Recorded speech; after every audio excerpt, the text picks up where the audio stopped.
स्कॅल्पच्या related जे पण काही प्रॉब्लेम असतात, जसं की ऑइली स्कॅल्प एकदम असं चिकट असतं, कोंडा असतो, ड्राय स्कॅल्प, इची स्कॅल्प, असं खूप वेगवेगळे प्रॉब्लेम असतात आणि त्यांच्यावरती ही रेमेडी खूप जास्त उपयुक्त आहे.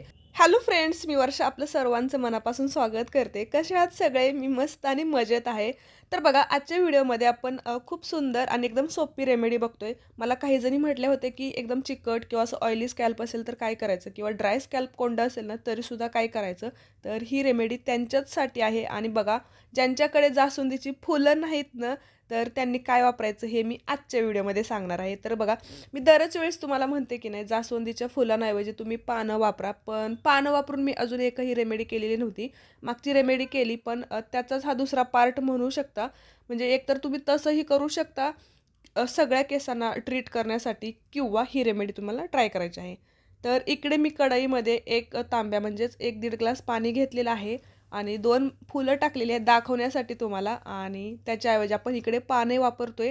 तर पानं थोडीशी अशी कुस्करून घ्यायची किंवा असे तुकडे करून घेतले तरी चालेल. त्याच्यातच काय करायचं आहे, आपल्याला 1 ते 2 चमचे मेथीदाणे टाकायचे आहेत आणि 1 ते 2 चमचे जवस टाकायचे आहेत. या 3च वस्तू जरी असल्या ना तरीसुद्धा ड्राय स्कॅल्प आणि ऑइली स्कॅल्पवाल्यांनी कसं लावायचं ते सुद्धा मी सांगणार आहे. पाठीमागे एक रेमेडी आपण बघितली होती, त्याच्यामध्ये जास्वंदीची फुले, मेथीदाणे आणि जवस या 3च वस्तू घेतलेल्या होत्या आणि प्रचंड ती रेमेडी भारी आहे, एक नंबर आहे. आणि त्यालाच आपण पर्याय म्हणून ही रेमेडी करतोय. इकडे मी ना थोडंसं कढीपत्ता पण टाकलेला आहे बघा, म्हणजे तुम्ही टाकू शकता, त्याने अजून आपले केस गळती किंवा नॅचरली केस त्यांना एक चांगला कलर, काळा कलर येण्यासाठी, किंवा खूप हेल्दी आहे कढीपत्ता आपल्या केसांसाठी. तर बघा, हे असं उकळवत घ्यायचं आहे. सुरुवातीला थोडंसं मोठा गॅस ठेवला तरी चालेल, पण जसं जसं याचं जेल बनत जातं की नाही तसं थोडासा मीडियम करायचा आणि हे चांगलं उकळू द्यायचं. कारण की याच्यात आपण अशाच वस्तू टाकलेल्या आहेत, म्हणजे वाटून वगैरे घेतलेल्या नाहीत. तर थोडंसं शिजायला आणि त्याचं जेलमध्ये सगळं गुडनेस उतरायला ना थोडासा वेळ जातो. एक 5 ते 10 मिनिट जातात आणि खूप छान असं आपल्याला जेल तयार होतं. तर बघा, काही रेमेडींमध्ये की नाही मी तांदळाचं पीठ वापरते आणि काही रेमेडींमध्ये ना जवस आणि मेथीदाणेच वापरते. तर बघा, तुमच्या लक्षात आलेलं असेल, ज्यावेळेस आपण ऑल ओव्हर केसांना ट्रीट करतो, म्हणजे स्कॅल्पपासून पूर्ण केसांना, त्यावेळेस तुम्ही तांदळाचं पीठ टाकायचं आहे. म्हणजे एक सिल्की शायनी केस होतात, खूप छान असं नरिश होतात. आणि जास्त तुम्हाला स्कॅल्पच्या रिलेटेडच काही इश्यू असतील ना तर तुम्ही ही रेमेडी ट्राय करायची आहे. म्हणजे या 3च वस्तू, किंवा पहिली जी होती की नाही फुलांची ती रेमेडी, खूप बेस्ट रिझल्ट्स आहेत याचे. बघा, चांगलं मस्त जेल तयार होतं याचं. आणि गाळून घ्यायचं, थोडंसं गरम असतानाच गाळायचं आहे. आता याच्यात मी विटॅमिन ईच्या 2 कॅप्सूल टाकलेल्या आहेत. तुमच्या लक्षात असेल की जवसामध्ये सुद्धा विटॅमिन ई असतं आणि खूप छान आहे आपल्या केसांसाठी. नॅचरली स्कॅल्पला क्लीन करायला आणि केस आपले एकदम मऊसूत व्हायला मदत होते, जर तुमचे केस एकदम फ्रीज असतील तर.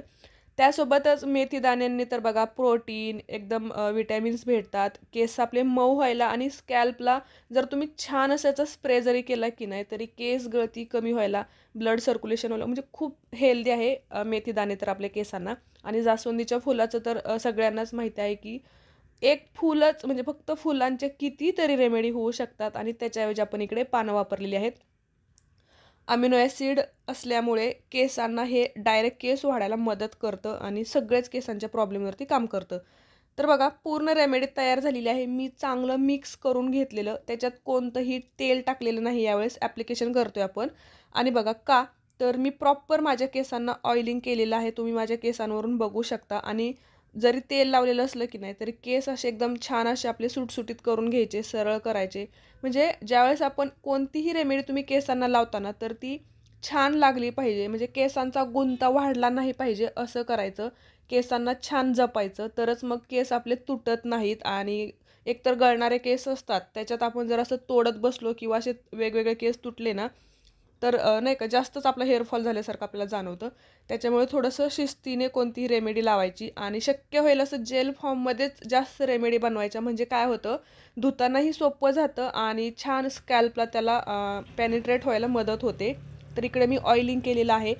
आता मी महत्त्वाची गोष्ट सांगते ती म्हणजे की ज्यांचे केस ड्राय असतात आणि स्कॅल्पसुद्धा ड्राय असतं की नाही, तर त्यांनी चांगलं ऑइलिंग करायचं आहे. तेल मी ऑइलिंग करते म्हणजे DIY, जे घरी आपलं एक नंबर तेल आहे, ज्याचे खूप सारे व्हिडिओज आहेत आपल्या चॅनलवरती, तेच तेल मी रेग्युलरला लावत असते.